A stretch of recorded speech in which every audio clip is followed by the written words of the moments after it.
believe you need enough for a month. Mm. This is yet another warning sign. It will happen here.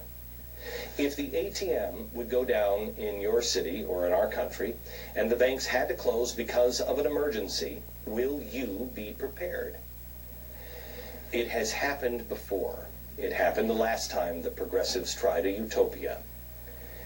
I am telling you, and this will be one of the last programs where I tell you things that I am doing, because you're going to become more and more of a target. And I mean that even with your relatives who call you a joke now.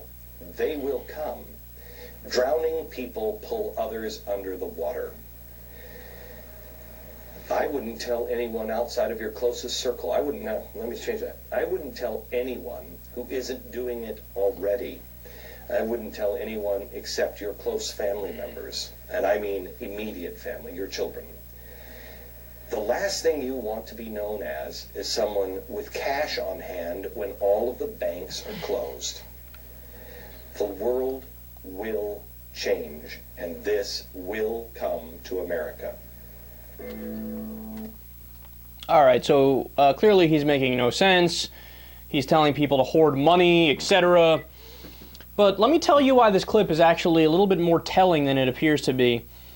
But for all the wrong reasons. Don't get me wrong. I'm not saying that Glenn Beck is like even close to anything that resembles truth. But here's the problem. Now, I've been saying this for a while now. A lot of other people have been alluding to it as well.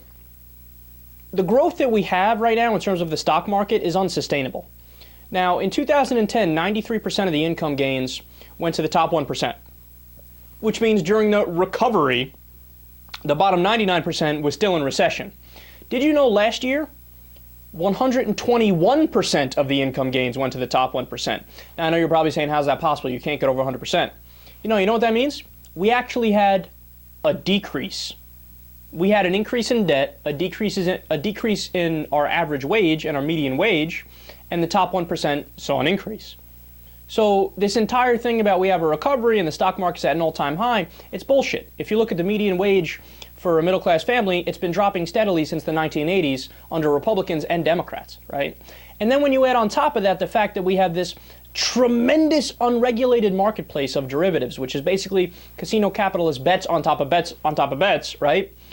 We have $1.2 quadrillion worth of bets in that field. You know what that is? That's $1,200 trillion. That's more money than exists the entire world GDP, the entire world economy. Wait a second. So how is that possible, right? Now, I'm not an economist, but I do have a political science degree, and I know a little bit about economics as well. And you don't need to be a genius to realize that if that sees a decline of just 0.01%, that's a major hit to the economy, man.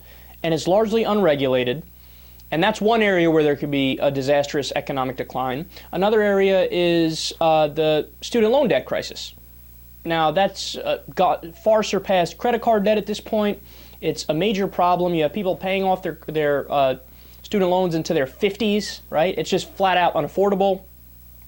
Or we could see a recession just based off the fact that the middle class doesn't have nearly the amount of purchasing power that they need to keep the economy moving forward, right? Everything could ground to a halt. I mean, there's a million and one ways that the so-called recovery and the growth is really not a recovery and there's really no growth. And there could be a tremendous economic downturn. But here's the problem.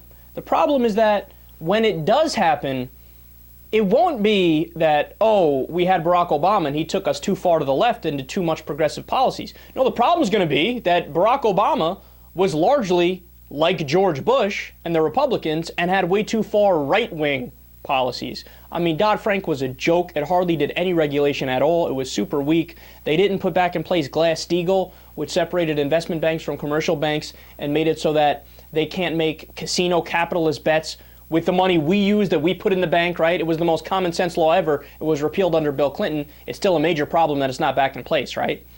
So the problem is that we didn't do effective regulation of the marketplace. The problem is that we didn't do, I know it's a dirty word to say it, but it's true, redistribution of wealth and make sure, like FDR did in the New Deal, that the middle class and the lower class start having more purchasing power, so we have a rising boat that lifts all tides, right? Instead, we largely did right-wing policies. You bail out the biggest corporations and the financial institutions, which bankrupted themselves and made horrible decisions, while they got rich in the short term at the expense of the long-term viability of the economy, right? So you bail them all out, no strings attached, no effective regulation, and you don't do any of a new deal type of movement, right? And the $787 billion stimulus, a third of it was tax cuts. The rest of it wasn't really targeted towards infrastructure or a green economy, which is what we really needed, right?